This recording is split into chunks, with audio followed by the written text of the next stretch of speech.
Hi guys, and welcome back to my channel. Today we continue speaking about the pronouns in English. In particular, we'll be speaking about interrogative pronouns. If you haven't watched my other videos about pronouns in English, you can find the link to them in the description to this video. As usual, let's start with the definition. What interrogative pronouns are? Interrogative pronouns are the pronouns that are used to form questions. Not all questions, of course, but only special questions. For instance, the question, do you like spring? Or this one, are we going out tonight? Are general questions. Why do we call them general questions? Because they ask about general information. These questions are also called yes or no questions because the answer to them is typically yes or no. Do you like spring? Yes, I do, or no, I don't. Are we going out tonight? Yes, we are, or no, we aren't, and so on and so forth. But apart from general questions, we also have special questions.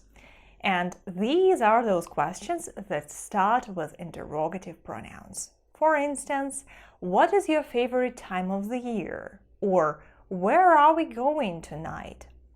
These are special questions because they ask particular questions. They put these questions to particular parts of your sentence. Special questions can be put to different parts of speech. They can be put to subjects, objects, adverbial modifiers, and so on and so forth. We will pick up our interrogative pronoun depending on what part of speech we want to put our question to. For instance, this question, what is your favorite time of the year, is a question to the subject. For instance, spring is my favorite time of the year, or winter is my favorite time of the year. Now, when we remembered what type of questions we have, by the way, if this information is not enough, if you want more detail on what types of questions we have in English and how they are formed, you can watch this video on my channel. The link to it will also be in the description to this lesson. Now, interrogative pronouns, as we have already said, form special questions. What are these words? Interrogative pronouns are who, whose, whom, what, and which. For instance, who did you talk to? Whose jacket is this? What has happened? Which of these are your shoes? Please note that the interrogative pronoun who has the category of case. The nominative case is who, but the objective case is whom. For instance, we say, who told you this? The answer to this question will be, for instance, he or she told me this. Thus, this question is to the subject of the sentence, to he or she or anybody else, right? Look now at this question. Whom do you admire? I admire him or I admire her. In this case, the question is not to the subject but to the object of the sentence. So, choosing between who and whom, we can consider the following idea. If you can replace the interrogative pronoun with the subject pronoun, like we did in the first case, you should use who. If you can replace it with an object pronoun, use whom. To remind yourself what are the subject pronouns, what are the object pronouns, you can watch this video. Again, you will find the link to it in the description to this lesson. I should also say that in modern-day English, whom is often replaced with who. Whom is preferred in written and formal English, whereas in conversations, in colloquial English, you would hear who instead of whom. I'm not saying that this is something that you should do, but you should be prepared that you might hear who used instead of whom, and that's okay, because this is the way real language works. Now, from my practice, I know that there are several interrogative pronouns that English learners confuse. Let's talk about each of them in detail and see what the difficulties might be in using these pronouns. We'll start with who and what. Please note who refers to human beings. Unless we're talking about fairy tales, where animals, for instance, or objects behave like humans, we should use who only when we speak about people. Who is that man, for instance? Or who lives on the second floor? What refers to things but may also be applied to people when we ask about their occupation. For instance, what are you hiding behind your back? What is this stone? Is it a real emerald? Or what is your neighbor?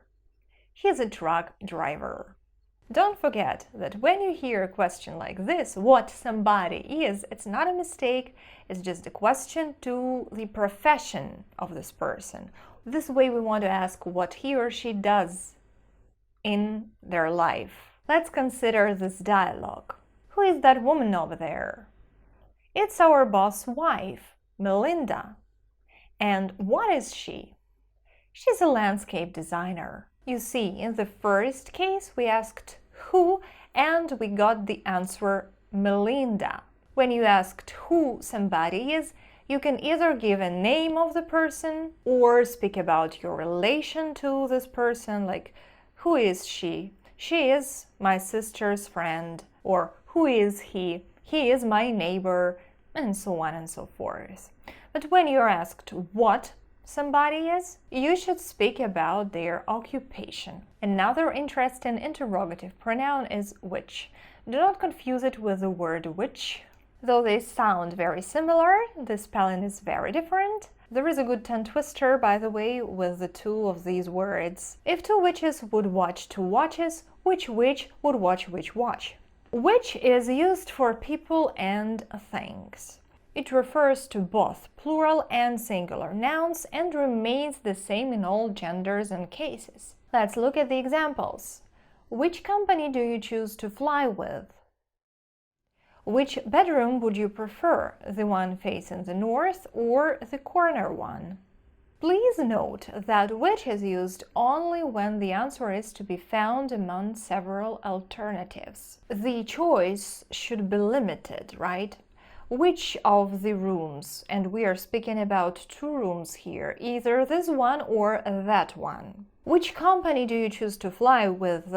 We can find such a question in a context where it is clear that there are several companies, like only several companies, that fly to a particular city, for example, or that operate in a particular region. So we kind of ask which of the companies that operate here do you choose to fly with? This way we say that which has a selective meaning. Let's look at more examples.